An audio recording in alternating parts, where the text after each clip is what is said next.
हिंदी वाक्यों का संस्कृत में अनुवाद। आज पढ़ेंगे हिंदी वाक्यों का संस्कृत में अनुवाद। किसी एक भाषा को दूसरी भाषा में ज्यों का त्यों आवश्यकता अनुसार रूपांतरित कर देना ही अनुवाद कहलाता है। अनुवाद किसे कहते हैं? एक भाषा को दूसरी भाषा में ज्यों का त्यों रूपांतरित कर देना ही अनुवाद कहलाता है। किसी एक भाषा को दूसरी भाषा में ज्यों का त्यों आवश्यकता अनुसार रूपांतरित कर देना ही अनुवाद कहलाता है। इसी प्रकार अन्य भाषा के वाक्यों को संस्कृत भाषा में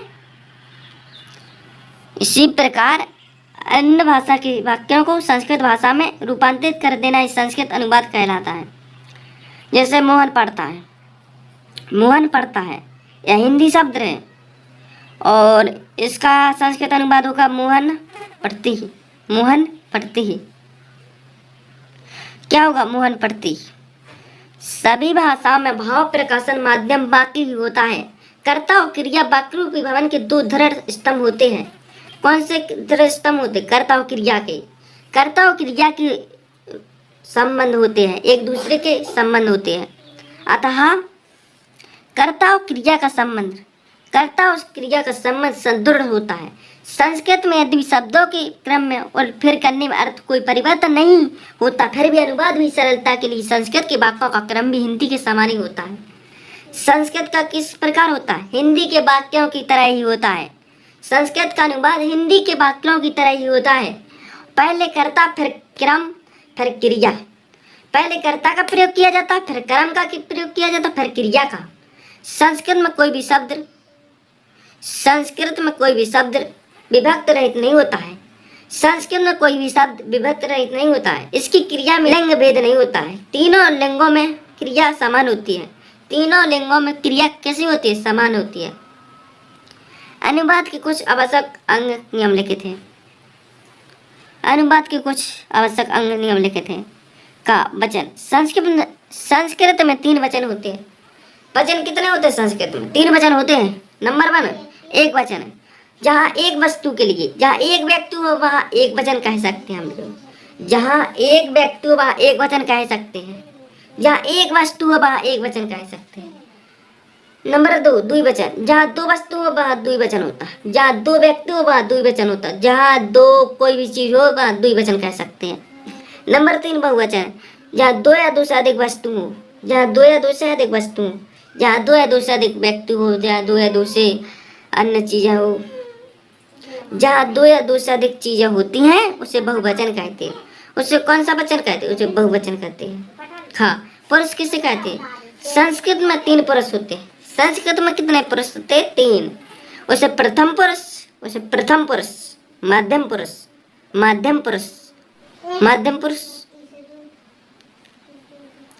मध्यम पुरुष जिससे बात कही जाए मध्यम पुरुष कहलाता है।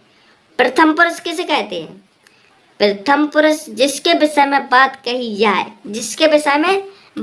जाए वहाँ प्रथम पुरुष होता है। नंबर 2 मध्यम पुरुष जिसमें बात कही जाए, मध्यम पुरुष जिससे बात कही जाए मध्यम पुरुष होता है। नंबर 3 उत्तम पुरुष जो बात को कहता है उसे उत्तम पुरुष कहते हैं। उसे कौन सा पुरुष कहते हैं? उसे उत्तम पुरुष कहते हैं। प्रत्येक पुरुष तीनों वचनों में होते हैं। क्रियाओं के रूप में पुरुषों के आधार पर चलाई जाती है। इसलिए प्रत्येक क्रिया के 9 रूप स्थायी इस प्रकार होते हैं। प्रत्येक पुरुष तीनों वचनों में होते हैं। क्रियाओं के रूप में भी पुरुषों के आधार पर ही चलाए जाते हैं। इसलिए प्रत्येक क्रिया के 9 रूप उदाहरण इस प्रकार है। प्रत्येक पुरुष में 3 वचन होते हैं। कितने वचन होते हैं? 3 वचन होते हैं और इसलिए इस क्रिया में 9 उदाहरण होते हैं, 9 रूप होते हैं। जाने कि प्रथम पुरुष माने पढ़ती एक वचन, पढ़ता द्विवचन, पठंती बहुवचन।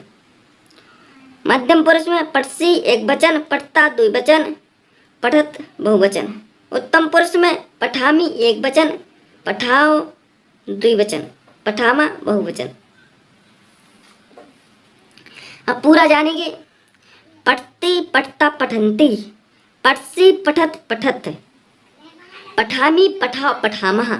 एक बार और पढ़ेंगे। पठती पठता पठन्ति, पठसी पठता पठत, पठामी पठाओ पठामः।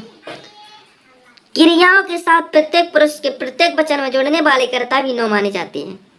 क्रियाओं के साथ प्रत्येक पुरुष की प्रत्येक वचन में जुड़ने वाले कर्ता भी नौ माने जाते हैं। कितने माने जाते हैं? नौ। प्रथम पुरुष एक वचन में साहा, वो माने वह है। द्विवचन में तुह, वे दोनों। बहुवचन में ते, वे सब।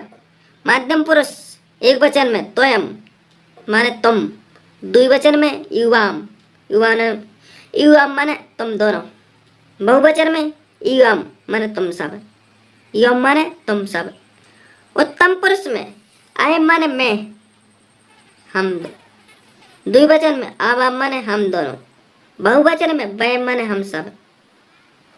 एक बार पढ़ेंगे। सहा तो ते, त्वयम युवाम युयम, अहम आवाम वयम। सहा तो ते, त्वयम युवम युयम, अहम आवाम वयम।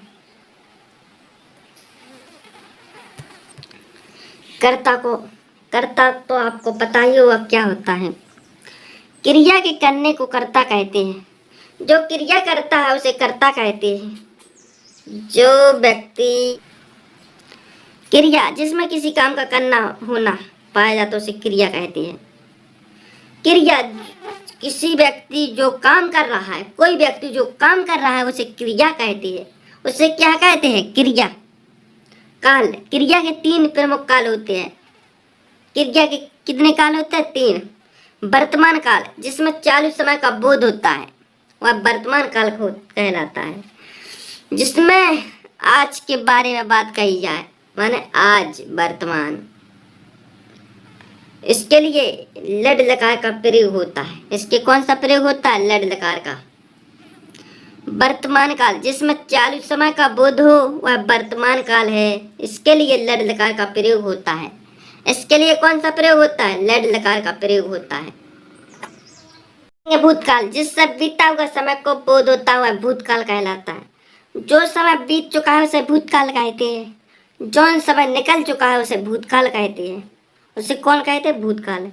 भूतकाल जिसमें बीते हुए समय का बोध होता है वह भूतकाल होता है। इसमें लड लकार का प्रयोग होता है। इसमें कौन सा लकार का होता है?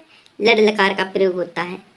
नंबर 3 भविष्यकाल जिसमें आने वाले समय का बोध होता है वह भविष्यकाल है।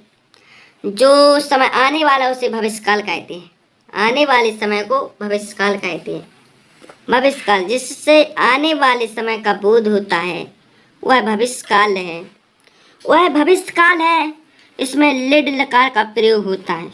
इसमें कौन से लकार का प्रयोग होता है? इसमें लिड लकार का प्रयोग होता है। लिड लकार का प्रयोग होता है। अब पढ़ेंगे अगली वीडियो में। तब तक के लिए धन्यवाद।